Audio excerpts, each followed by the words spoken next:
জন্মাষ্টমীর দিন ঘন্টুর জন্মদিন ছিল। তো যেহেতু আমাদের বাড়িতে নিরামিষ, সেই জন্য ওর জন্য একটা ভেজ কেক আনা হয়েছিল। তো সেটাই ও এখন কাটিং করবে, একটু ছোট্ট করে সেলিব্রেশন করা হলো আমাদের বাড়ির সবাই মিলে।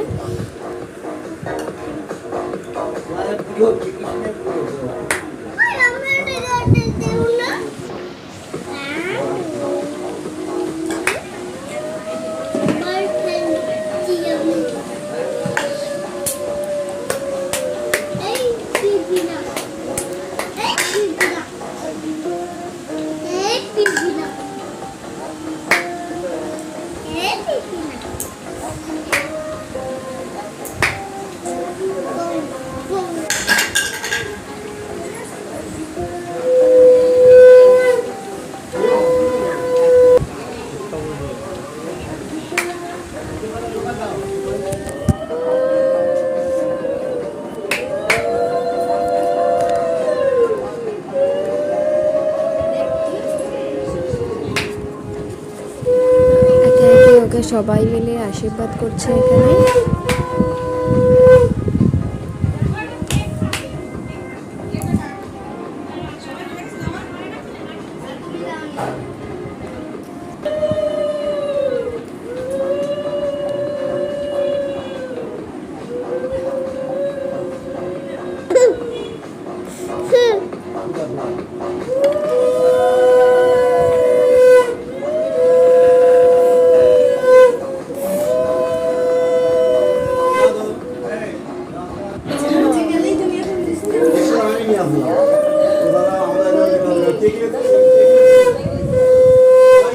যেহেতু আমি ভিডিওটা করছি, তাই আমার ভিডিওটা আর কেউ তোলেনি।